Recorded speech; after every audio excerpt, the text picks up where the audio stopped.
सर्वेभ्य नमः। सभी के लिए नमस्कार। जय श्री कृष्ण, जय श्री राम। कैसे हैं बच्चों आप सब? अच्छे हैं? बहुत अच्छे से तैयारी चलनी चाहिए आपकी, क्योंकि हम आपके लिए मेहनत करा रहे हैं तो आपको भी मेहनत करनी चाहिए, क्योंकि आपके पास बहुत ज़्यादा समय नहीं है। अगस्त आपके पास है, अगस्त में आपकी एग्जाम हो जाएगी स्टार्टिंग में, ठीक है, और बहुत जल्द फॉर्म भी स्टार्ट होने वाले हैं आपके। आज हम यहाँ संधि प्रकरण के अंतर्गत दो संधि बताने वाले हैं जिनमें अक्सर बच्चों को कन्फ्यूजन होता है। मैं वो ही संधि आज बताऊंगा। वैसे तो मैं अलग अलग बताने का विचार था, लेकिन मैं ये चाह रहा हूँ कि भाई दोनों को एक साथ बताऊं, क्योंकि दोनों में जो कन्फ्यूजन है वो तभी दूर होगा जब दोनों को हम एक साथ रख करके समझेंगे। तो दोनों संधियों को हम एक साथ रखेंगे। एक संधि है पररूप संधि और दूसरी है पूर्व रूप संधि। दोनों में थोड़ा सा कन्फ्यूजन बना रहता है, तो वो कन्फ्यूजन आज आपका हमेशा के लिए समाप्त हो जाएगा। चैनल को अब तक आपने नहीं ज्वाइन किया है, सब्सक्राइब नहीं किया तो आप जरूर करें। यदि कोई स्टूडेंट ज्वाइन करना चाहता है तो सब्सक्राइब के बगल में एक ज्वाइन का भी बटन आपको मिलेगा, उस पर क्लिक करके आपको उसमें कुछ पैसे पे करने होते हैं। लगभग 100, 200 और 300 के आसपास उसमें पैकेज है। लास्ट उसमें पैकेज 300 रुपये का रहेगा। उसमें क्या होगा, आपको पूरे संस्कृत के नोट्स उपलब्ध हो जाएंगे, ठीक है, PDF के माध्यम से, किसी ना किसी माध्यम से आपको नोट्स पहुंच जाएंगे। तो आप चाहते हैं तो वो ज्वाइन कर सकते हैं।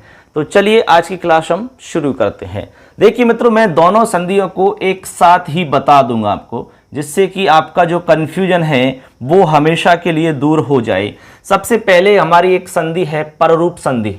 तो एक तरफ आप लिखेंगे पररूप संधि, ठीक है। एक तो हो गई हमारी पररूप संधि और एक है हमारी पूर्व रूप संधि। पूर्व रूप संधि, देखिए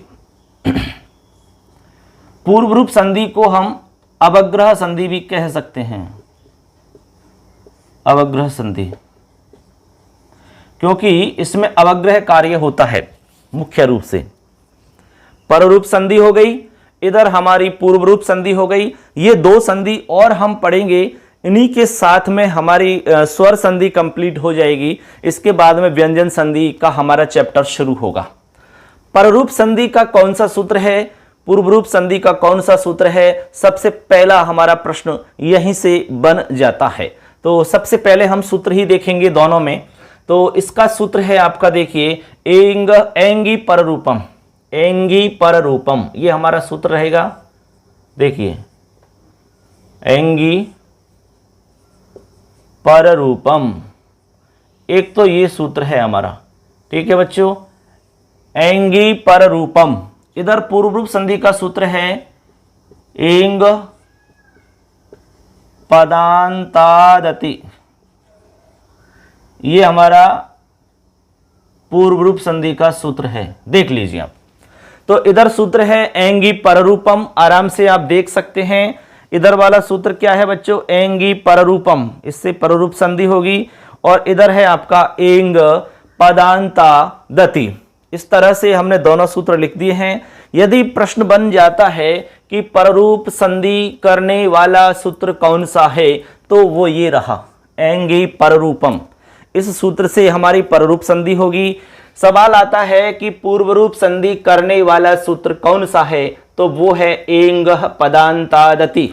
एंग पदांतादति, ये दोनों सूत्र आपको ध्यान रखने होंगे। अब दोनों सूत्रों का मैं अर्थ समझाता हूं, ठीक है। अर्थ देखिए, सबसे पहले हम जानते हैं एंगी पररूपम, यानी कि पररूप होता क्या है। नाम से पता लग रहा है इस संधि में बच्चों पर वाला रूप हो जाता है, बाद वाला। पर का मतलब क्या होता है, बाद वाला जो रूप है वो आपको दिखाई देने लगेगा शब्द के अंदर, उसी को हम कहेंगे पररूप संधि। क्या कहेंगे, पररूप संधि। देखिए, पररूप संधि में क्या मतलब है वो आप समझते हैं। तो इसमें इसका अर्थ हो जाएगा भैया, ऐसा उपसर्ग जिसके लास्ट में ए आता हो। क्या आता हो, ए। ऐसा उपसर्ग जिसके लास्ट में ए आता हो। तो देखिए यहां पर आपने अभी देखा कि ऐसा उपसर्ग हमें ढूंढना है जिसके लास्ट में ए आता हो। क्या आता हो, ए। अब आपको पता है कि संस्कृत में 22 उपसर्ग होते हैं उन 22 उपसर्गों में हमें वो वाले उपसर्ग देखने हैं जिनके लास्ट में ए आ रहा हो। ठीक है, एक तो ये बात ध्यान रखनी है। 22 उपसर्ग हैं, जैसे आपने सुने होंगे प्र, पर, अप, सम, अनु, अव, निश, निर, दुश, दुर, दुर, वी, आंग। ये सारे के सारे हमारे जो 22 उपसर्ग हैं, उपसर्ग का टॉपिक आपके सिलेबस में है, उसको हम डिटेल से बताएंगे। उपसर्ग आपको वो वाले ढूंढने हैं जिसके लास्ट में ए आता हो, और इधर आगे आपको ऐसा धातु रूप देखना है जो ए या ओ से शुरू होता हो। देखना आप बात, ऐसा धातु रूप देखना है जो ए या ओ से शुरू होता हो। ठीक है ना। यदि ये कंडीशन मिल जाती है तो यहां पर रूप हो जाता है। अब पर रूप का मतलब क्या होता है, यानी कि ये जो रूप है ए और ओ का, ये आपको इधर दिखने लगेगा, पर वाला रूप यहां दिखने लगेगा। कंडीशन ऐसे रहेगी, देखो इधर ए है आपका इधर, और इधर आपका मान लो ऐसी धातु मिल गई जिसमें ए है, तो आप इन दोनों की जगह ए कर देना ऐसे। इसका मतलब ये है पर रूप का, क्योंकि पर का मतलब बाद में होता है, तो बाद में ए है ना, तो ये ए रूप आपको यहां दिखने लगेगा ए की जगह। ऐसे आप समझ सकते हैं। ठीक है ना, सीधी सीधी भाषा में यहां आपको सिर्फ क्या दिखने लगेगा, ए दिखाई देगा। और कहां ये ए चला जाएगा आपका, क्योंकि इस ए और ए दोनों की जगह ही हमारा ए दिखाई देगा। ये आपको समझना है। जैसे मान लो एक उदाहरण समझाता हूं मैं, जिससे स्पष्टता हो जाएगी। प्रधन ए जते, देखिए प्रधन ए जते। अब ये हमारा प्र उपसर्ग है, ध्यान रखना, इधर हमें केवल उपसर्ग ही देखने हैं, इधर केवल हमें उपसर्ग ही देखने होंगे। इधर हमें केवल ऐसी धातु का रूप देखना है जो या तो ए से शुरू होता हो या ओ से शुरू होता हो। तो ये हमारा एज धातु है, तो ए से शुरू है, तो यहां पर हमने कहा कि भाई ए इधर प्रे उपसर्ग में ए है। ठीक है ना, ये ए है और इधर हमारा ए है, तो इन दोनों को आप क्या कर देंगे, ए कर देंगे। ठीक है, तो अब कैसे करेंगे, देखो आप इस ए को आप बाहर निकालते हैं तो प्रे आपका हलंत हो जाएगा इस तरीका से। ठीक, अब देखो, और इधर ये ए जो है आपका शामिल हो चुका है आपका, तो इधर तो केवल जते बचेगा ऐसे। ठीक है, और ए और ए जो है वो बन गया ए ऐसे, और प्रे आपका हलंत बच गया ऐसे। अब देखो ये कंडीशन है हमारी। अब इनको जोड़ेंगे आप, तो ये ए जो है इस हलंत वाले प्रे में जुड़ेगा, तो ऐसे बनेगा प्रेजते, ये रूप बनता है प्रेजते। ये रूप तभी बन पाएगा आपका। तो आप ये कंडीशन समझ गए। ऐसे आप बहुत सारे उदाहरण और भी बना सकते हैं। तो इसका अर्थ आप समझ गए होंगे, ऐसा उपसर्ग जिसके अंत में ए हो।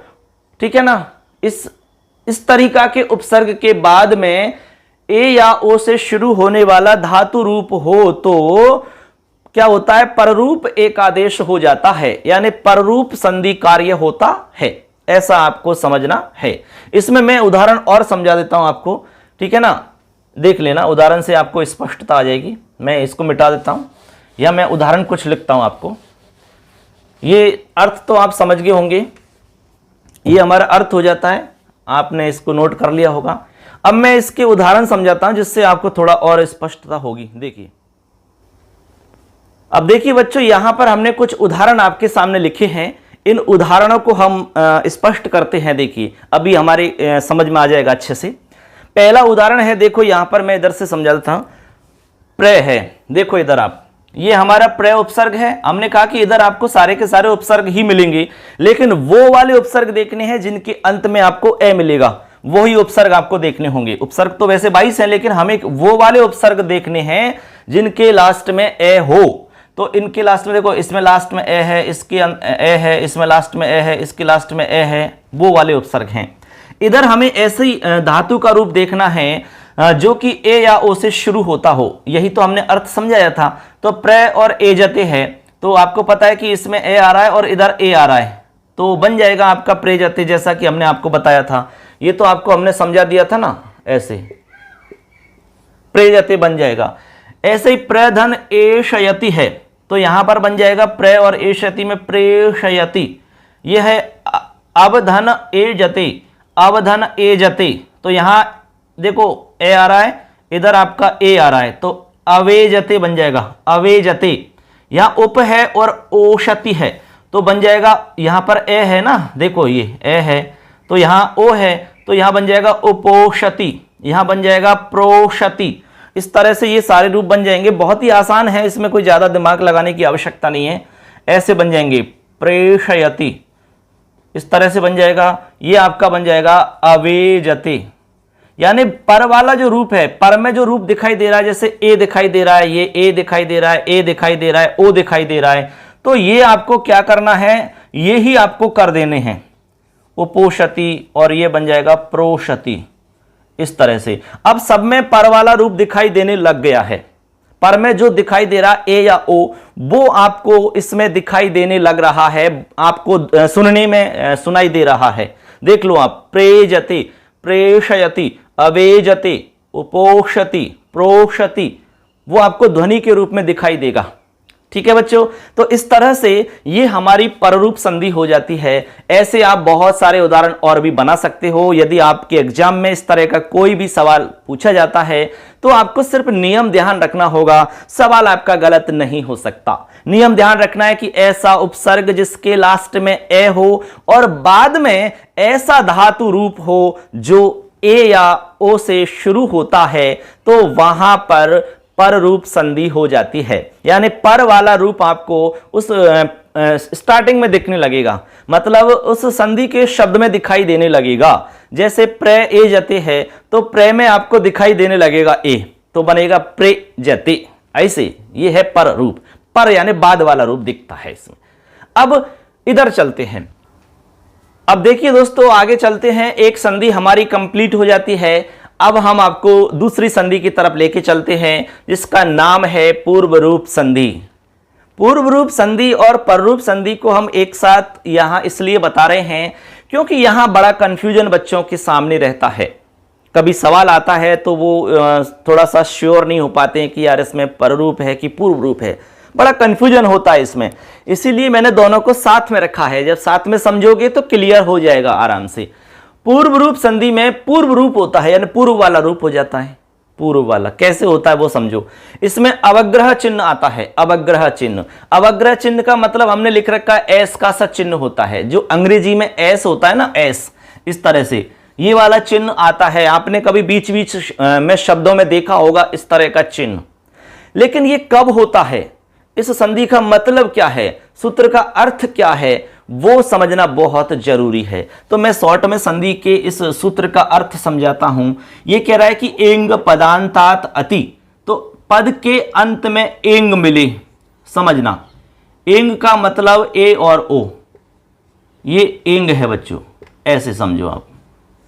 देखिए पद के अंत में, पद का मतलब ऐसा कोई भी शब्द जिसके अंत में ए या ओ दिखाई दे और बाद में आपको ए दिखाई दे, ये कंडीशन है हमारे पूर्व रूप संधि की। ये कंडीशन देखिए आप, यहां पर देखिए कंडीशन क्या समझ में आ रही है आपके, ये वाली कंडीशन है। इधर तो आपको देखना है पद के अंत में या तो ए देखना है या ओ देखना है, और बाद में आपको ए देखना है। यदि ये वाली कंडीशन मिल जाती है तो आपको इस ए की जगह ये वाला चिन्ह कर देना है, बस हो गया काम। कितना आसान काम है बताइए बच्चों। इसी का नाम है पूर्व रूप संधि। क्या नाम है? पूर्व रूप संधि, या फिर अवग्रह संधि है, कोई भी नाम ले सकते हो। एग्जाम में आ जाए कि कौन सी संधि है तो या तो पूर्व रूप नाम होगा या फिर अवग्रह नाम हो सकता है। क्लियर है? बस इतना ही समझना है, इसमें तो ज्यादा कुछ है ही नहीं। इसमें माथाफोड़ी करने की आवश्यकता नहीं है, इसमें ज्यादा आपको दिमाग खर्च करने की आवश्यकता नहीं है। एकदम आसान काम समझ आए। ए या ओ के बाद में ए मिलता है, ठीक है ना, ये वाला, तो आपको इसकी जगह एस कर देना है। अब कोई भी उदाहरण आपके सामने आएगा तो वो किस तरह का होगा सुनो। ऐसा उदाहरण होगा कि जो एस का चिन्ह आएगा आपके किसी भी शब्द में, उस एस के चिन्ह से पहले आपको ए या ओ दिखेगा उसमें, ये गारंटी है। मैं उदाहरण से समझाता हूं, देखिए। जैसे रूप है हरे धन अब, देखो हरे धन अब। अब देखो हमने कहा कि ऐसा कोई भी पद जिसके अंत में ए या ओ हो और आगे ए आता हो, कंडीशन बिल्कुल यहां अप्लाई हो रही है। ए भी मिल गया और ए भी मिल गया, तो आपको क्या करना है, ए के स्थान पर एस का सा चिन्ह कर देना है। तो देखो ऐसे करेंगे आप, ये एस का सा चिन्ह और यूं की तो लिख देंगे, ये हमारा रूप बन जाता है और कुछ भी आपको नहीं करना है, केवल इतना ही करना है बस। बताओ इसमें कहां प्रॉब्लम आई किसी को? इससे सरल और क्या होगा बताइए? तो एकदम आसान है, केवल एस का चिन्ह करना है आपको, आराम से आपका रूप बन जाएगा। कितने भी रूप बनाओ और कोई भी रूप बनाओ, कोई प्रॉब्लम नहीं आएगी। ठीक है, सेम इसी की तरह एक उदाहरण और बना सकते हो, जैसे कि यहां पर हमने लिखा विष्णु धन अब, तो कंडीशन सेम है, यहां ओ आ रहा है, इधर ए आ रहा है, तो यहां पर आपको इस तरह से कर देना है विष्णोव, इस तरह से देखो विष्णोव। ये आपका ए जो है इसको आधा ए भी कह सकते हैं, ये जो एस का सा चिन्ह है आधा ए है, ऐसे समझ सकते हैं आप। ठीक है, तो ये बोलेगा हरेव विष्णोव, इस तरह से इसको हम उच्चारित करते हैं। तो ये आपने समझ लिए, और भी उदाहरण मैं समझा दूंगा एक आध, इनको आप नोट कर लीजिए। बस ये समझ में आना चाहिए कि इसका मतलब क्या है और ये कैसे और कहां पर होता है। ठीक है, तो अब तक क्लियर हो गया होगा आपके बच्चों। ये एक दो उदाहरण और समझाता हूं मैं, देखो। ठीक है, और थोड़ा सा क्या है स्पष्ट हो जाएगा। जैसे हमने लिखा लोके धन अस्मिन, लोके धन अस्मिन, ये हमारे सामने एक उदाहरण है। तो यहां देखो ए आ रहा है, इधर ए आ रहा है, तो वही आपको एस का सा चिन्ह करना है, तो आपको बना लेना है लोकेस्मिन, इस तरह से। देखो कोई भी प्रॉब्लम नहीं है, लोकेस्मिन बन गया। इसी तरह जैसे को है और अपी है, देखो को है और अपी है, तो यहां ओ आ रहा है, इधर ए आ रहा है, तो यहां बन जाएगा कोपी। देखो बना कि नहीं बना, कोपी। इधर मान लो को है और इधर अत्र है, तो यहां बन जाएगा कोत्र। एकदम आसान है यार, कितने भी बना लो ऐसे। अब इसमें ज्यादा उदाहरण बताने से होगा क्या, कितने भी उदाहरण बना सकते हो आप, कितने भी। आपके पास चाहे कोई भी गाइड है, किताब है, उसमें सारे उदाहरण देख सकते हो आप, किसी में भी आपको दिक्कत नहीं आएगी। केवल नियम पर ध्यान रखना है। हमने कहा कि केवल नियम पर फोकस करना है, केवल आपको नियम समझना है। यदि नियम समझ जाते हो, संधि का नियम आपको क्लियर है, तो कोई भी उदाहरण आ जाए आपका गलत नहीं हो सकता। अब देखो हमने दोनों आपको एक साथ समझा दिए हैं। एंगी पर रूपम, इधर आपका है एंग पदांतादति, एंगी पर रूपम पर रूप संधि करता है, एंग पदांतादति पूर्व रूप संधि करता है। पहले तो यहां कंफ्यूजन को दूर कर लो, एंगी पर रूपम में तो पर रूप नाम आ ही रहा है, इससे स्पष्टता हो जाएगी। इधर एंग पदांतादति, ठीक है, उसमें नाम नहीं आ रहा है कुछ भी, तो ये आपका पूर्व रूप संधि करने वाला है। इसका अर्थ हमने बताया था पर रूप वाले का कि ऐसा उपसर्ग जिसके लास्ट में ए हो और बाद में कोई भी ऐसा धातु रूप जो ए या ओ से शुरू होता हो, तो यहां पर रूप संधि कार्य होता है। जैसे प्रेजते, प्रेषयति, अवेजते, उपोषति, प्रोषति, ये उदाहरण बन जाते हैं।